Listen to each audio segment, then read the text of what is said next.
Praise the Lord. പൗളീൻ ലേഖന പഠന പരമ്പരയുടെ 26ാമത്തെ എപ്പിസോഡിലേക്ക് സ്വാഗതം. ഇന്ന് വിശുദ്ധ പൗലോസ് എഫെസോസ്യർക്ക് എഴുതിയ ലേഖനം 5ഉം 6ഉം അധ്യായങ്ങളെ കുറിച്ച് നമ്മൾ ധ്യാനിക്കാൻ പോവുകയാണ്. 5ാമത്തെ അധ്യായം 1ാമത്തെ തിരുവചനത്തിൽ നമുക്ക് ശ്രദ്ധിക്കാം. വത്സല മക്കളെ, നിങ്ങൾ ദൈവത്തെ അനുകരിക്കുന്നവരാകുവിൻ. ക്രിസ്തു നിങ്ങളെ സ്നേഹിച്ചതുപോലെ നിങ്ങളും സ്നേഹത്തിൽ ജീവിക്കുവിൻ. അവിടുന്ന് നമുക്ക് വേണ്ടി സുരഭില കാഴ്ചയും ബലിയുമായി തന്നെ ദൈവത്തിന് സമർപ്പിച്ചു. നമ്മൾ പാപം ചെയ്യാതിരിക്കേണ്ടതിനെ പൗലോസ് കൊണ്ടുവരുന്ന ന്യായം ഇതാണ്. നീ എന്തുകൊണ്ട് പാപം ചെയ്യാൻ പാടില്ല എന്നതിന്റെ ന്യായം പൗലോസ് പറയുകയാണ്. ക്രിസ്തു സ്നേഹിച്ചതുപോലെ പരസ്പരം സ്നേഹിക്കണം. ക്രിസ്തു തന്നെ സുരഭില കാഴ്ചയായി ബലിയർപ്പിച്ചതുപോലെ നാം നമ്മെ തന്നെ ബലിയർപ്പിക്കാൻ പഠിക്കണം. ഈ ഒരു സന്ദേശം 5ാം അധ്യായത്തിലെ ഭാര്യ ഭർത്തൃ ബന്ധത്തെ പറ്റി പഠിപ്പിക്കുകയാണ്. പ്രത്യേകിച്ച് നമ്മുടെ വിവാഹം എന്ന കുദാശയിൽ ഏറ്റവും മനോഹരമായി വായിക്കുന്ന ലേഖനഭാഗമാണിത്. ആ ലേഖനഭാഗം നമുക്ക് ഏവർക്കും അറിവുള്ളതാണ്. ക്രിസ്തുവും സഭയും എന്ന ബന്ധം പോലെ ഭാര്യയും ഭർത്താവും തമ്മിലുള്ള ബന്ധത്തെ ചിത്രീകരിച്ചിരിക്കുകയാണ് ഇവിടെ. എന്താണ് ക്രിസ്തുവും സഭയും തമ്മിലുള്ള ബന്ധം? ക്രിസ്തു സഭയെ സ്നേഹിച്ചു, സഭ ക്രിസ്തുവിന് വിധേയപ്പെട്ടു. അപ്പോൾ ക്രിസ്തു മണവാളനും സഭ മണവാട്ടിയുമാണ്. ഈ ഒരു ബന്ധത്തെ എടുത്തുകൊണ്ട് സ്ത്രീയും പുരുഷനും തമ്മിലുള്ള ഭാര്യ ഭർത്തൃ ബന്ധത്തിലുള്ള ബന്ധത്തെ പറ്റി പറയുക. ഭാര്യ ഭർത്താവിന് വിധേയായിരിക്കണം. ഭർത്താവ് ഭാര്യയെ സ്നേഹിക്കണം. അപ്പോൾ ഈ ഒരു ഐക്യം, ക്രിസ്തുവും സഭയും തമ്മിലുള്ള ഐക്യത്തോട് ഭാര്യ ഭർത്തൃ ബന്ധത്തെ ഐക്യപ്പെടുത്തിക്കൊണ്ടുള്ള വചനഭാഗം നമുക്ക് ശ്രമിക്കാം. ക്രിസ്തു തന്റെ ശരീരമായ സഭയുടെ ശിരസ്സായിരിക്കുന്നത് പോലെ ഭർത്താവ് ഭാര്യയുടെ ശിരസ്സാണ്. ക്രിസ്തു തന്നെയാണ് ശരീരത്തിന്റെ രക്ഷകനും. സഭ ക്രിസ്തുവിന് വിധേയരായിരിക്കുന്നത് പോലെ ഭാര്യമാർ എല്ലാ കാര്യങ്ങളിലും ഭർത്താക്കന്മാർക്ക് വിധേയരായിരിക്കണം. ഭർത്താക്കന്മാരെ ക്രിസ്തു സഭയെ സ്നേഹിക്കുകയും അവളെ വിശുദ്ധീകരിക്കാൻ വേണ്ടി തന്നെ സമർപ്പിക്കുകയും ചെയ്തതുപോലെ നിങ്ങൾ ഭാര്യമാരെ സ്നേഹിക്കണം. ഇത്രയും മനോഹരമായി ഭാര്യ ഭർത്തൃ ബന്ധത്തെ പൗലോസ് അവതരിപ്പിച്ചിരിക്കുക. വിവാഹം എന്ന ഉടമ്പടിയോട് ചേർത്ത് വെച്ചുകൊണ്ട് അവതരിപ്പിക്കുന്നത്. അപ്പോൾ ഇതാണ് കുടുംബജീവിതത്തിൽ ഉണ്ടാകേണ്ട ഭാര്യ ഭർത്തൃ ബന്ധത്തിന്റെ മാനദണ്ഡം എന്ന് പറയുന്നത്.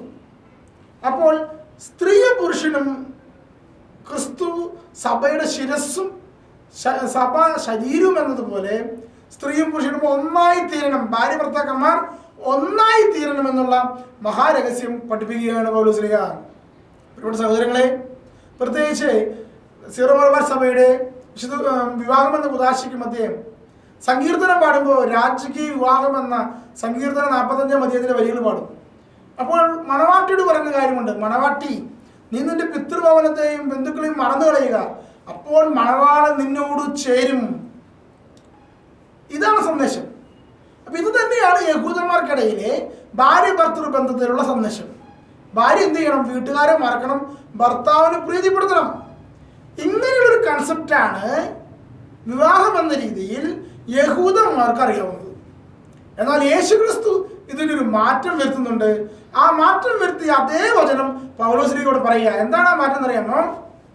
അതുവരെ ഒരു പുരുഷന് കുറേയധികം സ്ത്രീകളും ആ സ്ത്രീകൾ പുരുഷനെ പ്രീതിപ്പെടുത്തുവാനും പുരുഷന്റെ ഇഷ്ടത്തിന് വേണ്ടി നടക്കുകയും ചെയ്യുന്നുവെങ്കിൽ ഇവിടെ നേരെ തിരിച്ചു പറയുകയാണ്. യേശു പറഞ്ഞ അതേ വചനം എന്താണ്? പുരുഷൻ മാതാപിതാക്കളെ വിട്ട് ഭാര്യയോട് ചേരും, അവർ ഒറ്റ ശരീരമായിരിക്കും. അത് ഈശോ 19-19 അധ്യായത്തിൽ പറയുന്ന വചനമാണ്. അതേ വചനം പൗലോസ് എടുത്തു പറയുകയാണ്. ഇക്കാരണത്താൽ പുരുഷൻ പിതാവിനെയും മാതാവിനെയും വിട്ട് ഭാര്യയോട് ചേരും, അവർ രണ്ടുപേരും ഒന്നാവുകയും ചെയ്യും. ഇത് ഒരു വലിയ രഹസ്യമാണ്. എഫെസോസ് 5ാം അധ്യായം 31ാമത്തെ തിരുവചനം. ഈ ഒരു രഹസ്യം ഇന്ന് നമുക്ക് പരസ്യമാണ്. ഇന്ന് നമ്മുടെ പല കുടുംബങ്ങളിലും ഭാര്യയും ഭർത്താവും മാത്രമേ ഉള്ളൂ. 2 ഭാര്യയും 3 ഭാര്യയും ഒരാൾക്കില്ല. എന്നാൽ പൗലോസ്ലീഹയുടെ കാലഘട്ടത്തിൽ ഇതൊരു രഹസ്യമാണ്. കാരണം എന്താ? അവർക്ക് ബഹുഭാര്യത്വമുള്ള കാലഘട്ടം, ഏക ഭാര്യയാണെന്ന് പറഞ്ഞു കഴിഞ്ഞാൽ നാണക്കേടുള്ള കാലഘട്ടം. അങ്ങനെ ഒരു കൺസെപ്റ്റുള്ള ലോകത്താണ് അവരായിരുന്നത്. അപ്പൊ അവിടെയാണ് പുരുഷനും ഭാര്യയും തമ്മിൽ ഒന്നായി തീരണം. ഇപ്പൊ ഭാര്യ ഭർത്താവിന് വിധേയാവും മാത്രമല്ല, പുരുഷൻ ഭാര്യയോട് ഒന്നായി തീരണം. അവർ പിന്നെ ഒറ്റ ശരീരമായി തീരണം. പിന്നെ അവർക്ക് 2 അഭിപ്രായം ഉണ്ടാവരുത്. അവരിലേക്ക് വേറൊരാൾ കയറി വരാനും പാടില്ല. എന്നുള്ളൊരു വസ്തുത പൗലോസിനോട് പറഞ്ഞു വയ്ക്കുക. ഇതാണ് വിവാഹ ജീവിതത്തിൻ്റെ ഏറ്റവും മധുരതരമാക്കുന്ന വസ്തുത എന്ന് പറയുന്നത്. അതാണ് ക്രൈസ്തവ വിവാഹത്തിൻ്റെ മൂല്യം. മറ്റു വിവാഹങ്ങളെല്ലാം ഇതൊരു കരാറാണെങ്കിൽ ഇവിടെ ഒന്നാക്കപ്പെടൽ. അതെന്താണെന്നറിയാമോ? വിവാഹം സ്ഥാപിച്ചത് ആരാ? വിവാഹം എന്ന കൂതാശ സ്ഥാപിച്ചത് ദൈവമാണ്. ആദ്യത്തിനൊരു ഹവ്വയെ നൽകിക്കൊണ്ടാണ് വിവാഹം എന്ന കൂതാശ സ്ഥാപിക്കുന്നത്. അപ്പൊ ദൈവം സ്ഥാപിച്ച കൂതാശയാണ് വിവാഹം.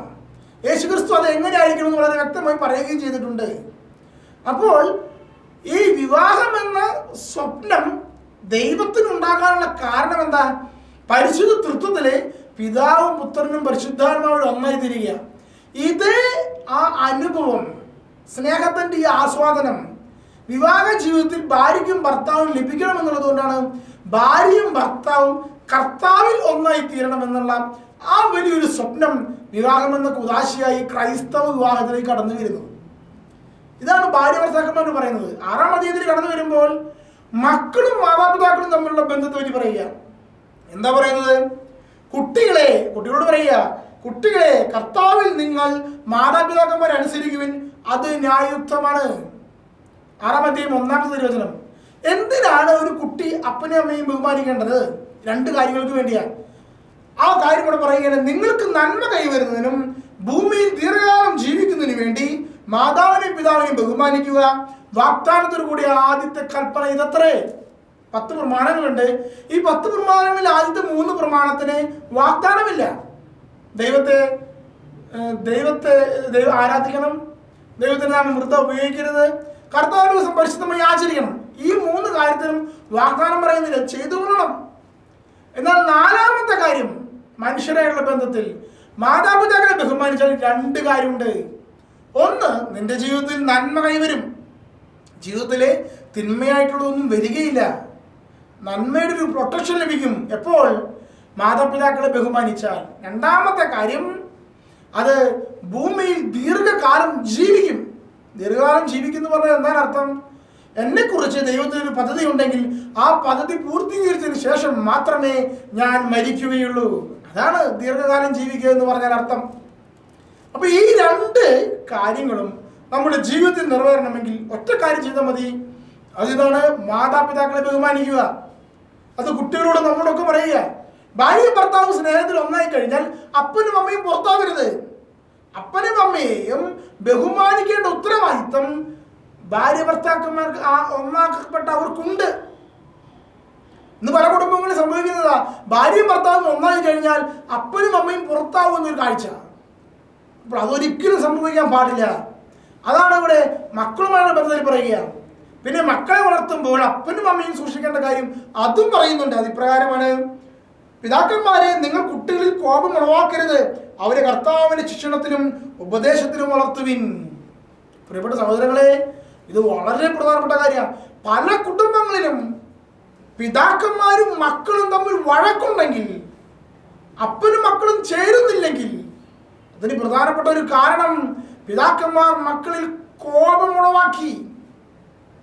അതുകൊണ്ടാണ് പിതാക്കന്മാരെ നിങ്ങൾ കുട്ടികളിൽ കോപം ഉളവാക്കരുത്. അവർ അടിമകളെ പോലെ മക്കളെ കാണുമ്പോൾ അവർക്ക് മാതാപിതാക്കളോട് കോപമുണ്ടാകുന്നു. ഇത് പല കുടുംബങ്ങളിലെയും അടിത്തറ മാങ്ങുന്നു.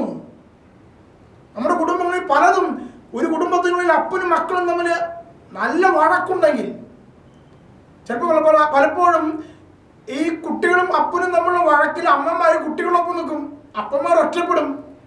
ഇങ്ങനെ ദുഃഖിക്കുന്ന അപ്പന്മാർ ഇഷ്ടം പോലെയുണ്ട്.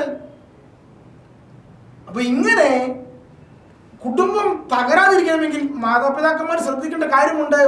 മക്കളിൽ കോപം ഉളവാക്കുന്ന രീതിയിൽ സംസാരിക്കുകയോ പ്രവർത്തിക്കരുത്. കുട്ടികളായിരിക്കുമ്പോൾ അവരെ നിങ്ങൾ പരിശീലിപ്പിച്ചു, വളർന്നു വരുമ്പോഴും അതേ പരിശീലനം തുടരാമെന്ന് ചിന്തിക്കരുത്. അവരവരുടെ സ്വാതന്ത്ര്യത്തിന് വിട്ടുകൊടുക്കണം എന്നൊരു വസ്തുത പറഞ്ഞു വരികയാണ്. ഇനി അടുത്തതാണ് ഭൃത്യന്മാരും യജമാന്മാരും. ഇവിടെ എന്താ പറയുന്നത്? അടിമയും ഉടമയും തമ്മിലുള്ള ബന്ധത്തെ പറ്റി പറയുക. ഇന്നത് പറയുമ്പോൾ എന്തുകൊണ്ടാണ് അടിമത്തത്തെ കുറിച്ച് ഇങ്ങനെ പറയുന്നത് എന്ന് നമ്മൾ ചിന്തിക്കും. അതിന് കാരണമുണ്ട്. എന്താണെന്നറിയാമോ? ആ കാലഘട്ടങ്ങളിൽ ഇന്നത്തെ പോലെ കൂലിപ്പണിക്ക് പോകുന്നൊരവസ്ഥയില്ല. അപ്പം അതുകൊണ്ട് എന്ത് സംഭവിക്കും? ആ കാലഘട്ടങ്ങളിൽ ഒരു യജമാനൻ ഉണ്ടായിരിക്കും. ആ യജമാനന് കീഴിൽ കുറേയധികം അടിമകൾ ഉണ്ടായിരിക്കും. ആ അടിമകളാണ് ആ ഭാഗത്തുള്ള എല്ലാ വർക്കുകളും, കൂലിപ്പണി എന്ന വർക്കുകളെല്ലാം ചെയ്തു തീർക്കുന്നത്. അപ്പോൾ അതൊരു ജന്മിയുടെ ഒരു ഉടമയുടെ കീഴിലുള്ള കാര്യമാണ്. അപ്പോൾ അതൊരിക്കലും ആ സോഷ്യൽ സ്ട്രക്ചർ തകർക്കാൻ പറ്റില്ല. അപ്പോൾ അങ്ങനെയുള്ള കാലഘട്ടത്തിലാണ് ജീവിച്ചിരിക്കുന്നത്. ഇന്നൊക്കെ ആണെങ്കിൽ ഈ തൊഴിലാളികൾക്ക് സ്വാതന്ത്ര്യമുണ്ട്, ഉടമയെ മാറ്റാനുള്ള സ്വാതന്ത്ര്യമുണ്ട്. അന്ന് അങ്ങനെയല്ല. ഒരു ഉടമയിൽ നിന്ന് വിട്ടുപോയി കഴിഞ്ഞാൽ പിന്നെ ആ വ്യക്തിക്ക് വേറൊരു ഉടമ കിട്ടിയെന്ന് വരികയില്ല, അല്ലെങ്കിൽ സ്വന്തമായി നിൽക്കണമെന്നുള്ള സമ്പത്ത് ഉണ്ടാവില്ല. ഇങ്ങനെയുള്ള പ്രശ്നങ്ങളുണ്ട്. അപ്പൊ അതുകൊണ്ട് ചില അടിമകളൊക്കെ എന്ത് പറയും, സ്വാതന്ത്ര്യം കൊടുത്താലും വേണ്ട എന്ന് പറയും. അങ്ങനെ ഒരു കാലഘട്ടമാണ് ജീവിച്ചു പോകുന്ന കാലഘട്ടം. നമുക്കറിയാലോ, ഒരു 100-200 കൊല്ലം മുമ്പ് വരെ നമ്മുടെ കേരളത്തിലും ഈ അടിമ സമ്പ്രദായം ഉണ്ടായിരുന്നു. അപ്പോൾ ഓരോ കാലഘട്ടത്തിലും ഓരോ പ്രത്യേകതകളാണ്. ഇപ്രകാരം ഇങ്ങനെയുള്ളൊരു കാലഘട്ടത്തില് അവിടെ കൊടുക്കാൻ സന്ദേശം എന്താ? അവിടെയുള്ള സന്ദേശം ഇതാണ്: ക്രിസ്തുവിന്റെ സ്നേഹത്തിന് മുമ്പിൽ അടിമയും ഉടമയും തമ്മിൽ വ്യത്യാസമില്ല, എല്ലാവരും ഈക്വലാണ്. അപ്പൊ അതുകൊണ്ട് എന്ത് ചെയ്യണമെന്ന് പൗലോസ് പഠിപ്പിക്കുകയാണ്. മനുഷ്യരെ പ്രീണിപ്പിക്കുന്നത് പോലെ അവരുടെ കൺമുമ്പിൽ മാത്രം ഇങ്ങനെ പ്രവർത്തിക്കാതെ പൂർണ്ണ ഹൃദയത്തോടെ ദൈവികതം വർത്തിച്ചുകൊണ്ട് ക്രിസ്തുവിന്റെ ദാസന്മാരായിരിക്കുവിൻ. അടിമകളോട് പറയുക. ശ്രദ്ധിക്കണേ, 5-ാമത്തെ വാക്യം മുതൽ വായിക്കാം. ദാസന്മാരെ, നിങ്ങൾ ലൗകിക യജമാന്മാരെ ക്രിസ്തുവിനെ എന്ന പോലെ ഭയത്തോടും ബഹുമാനത്തോടും ആത്മാർത്ഥതയോടും കൂടെ അനുസരിക്കണം. മനുഷ്യന് വേണ്ടിയല്ല, 7-ാമത്തെ വാക്യം, മനുഷ്യന് വേണ്ടിയല്ല കർത്താവിന് വേണ്ടി എന്ന പോലെ സന്മനസ്സോടെ ശുശ്രൂഷ ചെയ്യണം. ഓരോരുത്തർക്കും സ്വതന്ത്രന് അടിമയായിക്കൊള്ളട്ടെ, നല്ല പ്രവൃത്തികൾക്ക് തക്ക പ്രതിഫലം കർത്താവിൽ നിന്ന് ലഭിക്കുമെന്ന് അറിഞ്ഞുകൊള്ളുവിൻ. ശ്രദ്ധിക്കണേ, ഇന്നത്തെ കാലഘട്ടത്തിൽ വെച്ച് പറയുകയാണെങ്കിൽ നമ്മളൊരു സ്ഥലത്ത് ജോലിക്ക് പോകുന്നുണ്ടെങ്കിൽ ആ ജോലിയിൽ യജമാന്മാരെ അല്ലെങ്കിൽ നമ്മുടെ ഉദ്യോഗസ്ഥരെ, ഓഫീസർമാരെ, അല്ലെങ്കിൽ നമ്മുടെ മീതെയുള്ള വ്യക്തികളെ അനുസരിക്കുമ്പോൾ അത് അവരെ അനുസരിക്കാനോ അവർക്ക് വേണ്ടിയിട്ടല്ല. നമ്മുടെ ജോലി നമ്മൾ ചെയ്യേണ്ടത് കർത്താവ് എന്നെ ഏൽപ്പിച്ച ജോലിയാണെന്ന ആ വലിയ മനോഭാവത്തോടെ കർത്താവിനെന്ന വണ്ണം ജോലി ചെയ്യണം. കൂലി കിട്ടില്ല എന്നുള്ളതല്ല, കർത്താവിനെന്ന വണ്ണം ജോലി ചെയ്യണം. ഇങ്ങനെ ജോലി ചെയ്യുമ്പോൾ അതിന് തക്ക പ്രതിഫലം, നമ്മൾ ഭൂമിയിൽ ചെയ്യുന്ന ജോലിക്ക്, ആത്മാർത്ഥമായി ചെയ്യുന്ന ജോലിക്ക് തക്ക പ്രതിഫലം സ്വർഗത്തിൽ നമുക്കുണ്ട് എന്ന് കൂടി അറിഞ്ഞുകൊള്ളുക എന്നാണ് പൗലോസ് പറഞ്ഞു വയ്ക്കുന്നത്. അപ്പോൾ ഇത് കേൾക്കുമ്പോൾ നമുക്ക് തോന്നും നമ്മുടെ യജമാന്മാരെ സേവിക്കാൻ വേണ്ടി പറഞ്ഞു വെച്ചിരിക്കുകയാണ് എന്നുള്ള കാര്യം. പക്ഷെ നമ്മുടെ മുമ്പിൽ സത്യം ഉണ്ടായിരിക്കണം. ഒരുപക്ഷെ ഉടമ അല്ലെങ്കിൽ എൻ്റെ മേലുദ്യോഗസ്ഥനെ പീഡിപ്പിക്കുകയായിരിക്കാം, പക്ഷെ എൻ്റെ ഉള്ളിൽ സത്യം ഉണ്ടായിരിക്കണം. ഞാൻ എന്ത് ചെയ്യണം? ദൈവത്തിനോട് എന്ന പോലെ വിശ്വസ്തനായിരിക്കണം. ഇതാണ് പ്രത്യേകത. ഇനി അടുത്തത് പറയുകയാണ്, യജമാന്മാരോട് പറയുന്നുണ്ട് കേട്ടോ. യജമാനോട് പറയുകയാണ്, യജമാന്മാരെ നിങ്ങളും ഇതേ രീതിയിൽ തന്നെ ദാസന്മാരോട് പെരുമാറുവിൻ. അവരെ ഭീഷണിപ്പെടുത്തരുത്. നിങ്ങളുടെയും അവരുടെയും യജമാൻ സ്വർഗത്തിലുണ്ടെന്നും അവിടത്തേക്ക് മുഖനോട്ടമില്ലെന്നും അറിയുവിൻ. ഇത് വലിയൊരു വിപ്ലവമാണ്. അടിമ ഉടമ കാലഘട്ടത്തിലെ ഏറ്റവും വിപ്ലവകരമായ ഒരു ഡയലോഗാണ് പൗലോസ് ഇവിടെ എഴുതി വെച്ചിരുന്നത്. യജമാന്മാരോട് പറയാണ്, നിങ്ങൾക്കൊരു ഉടമയുണ്ട്, ദൈവം സ്വർഗത്തിൽ അവൻ നോക്കുന്നുണ്ട്. അതുകൊണ്ട് നിങ്ങൾ എന്ത് ചെയ്യണം? നിങ്ങളുടെ അടിമകളാണെന്ന് പറഞ്ഞ് അവരെ ഭീഷണിപ്പെടുത്തൊന്നും വേണ്ട. അവരോടും ഇതേപോലെ ക്രിസ്തുവിനോടെന്ന പോലെ പെരുമാറണം എന്നുള്ള വസ്തുത പൗലോസ് പറയുക. ഇതാണ് ലോക ചരിത്രത്തിൽ ക്രിസ്തു മതം പറഞ്ഞു വെച്ച അടിമ ഉടമ സമ്പ്രദായത്തിൻ്റെ ഉള്ളിലെ വിപ്ലവം എന്ന് പറയുന്നത്. അതാണ് ഈ കാലഘട്ടത്തിലെ അടിമത്വ നിരോധനത്തിലേക്ക് നയിച്ച തിരുവചനങ്ങൾ. ബൈബിൾ ഉയർത്തിയിട്ട എബ്രാഹിം ലിങ്കന്റെ നേതൃത്വത്തിലെ വിപ്ലവം ഉണ്ടായത് അമേരിക്കയിൽ അടിമത്വം നിരോധിക്കാനായിട്ട്.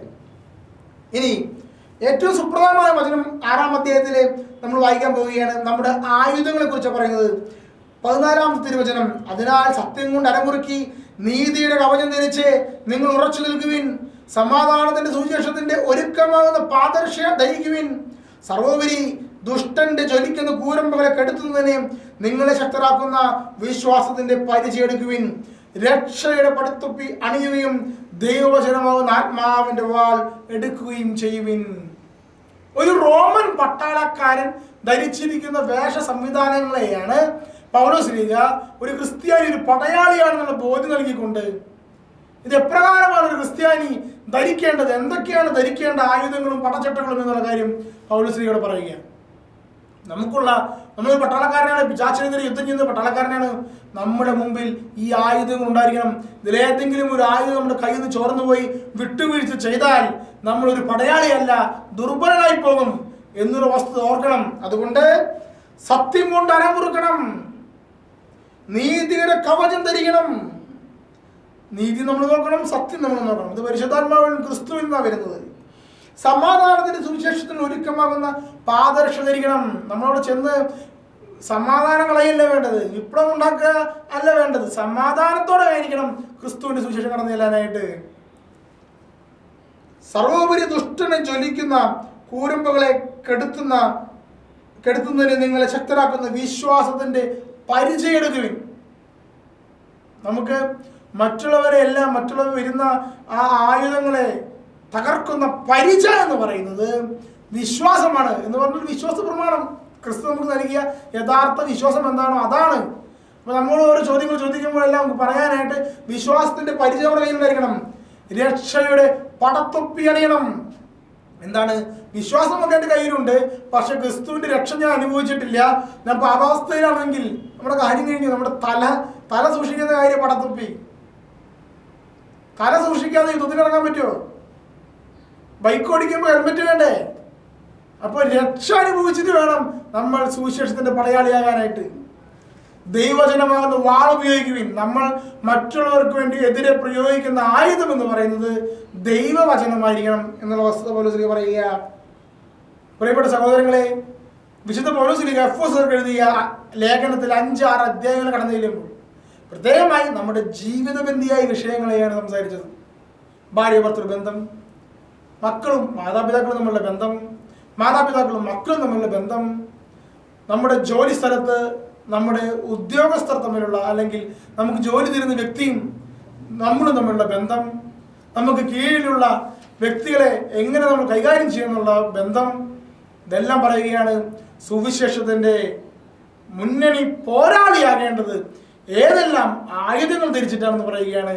ഇതെല്ലാം നമ്മുടെ ഹൃദയങ്ങളിൽ ഉണ്ടാവണം, നമ്മുടെ ജീവിതത്തിൽ പ്രാവർത്തികമാക്കണം. ദൈവം നമ്മെ അനുഗ്രഹിക്കട്ടെ.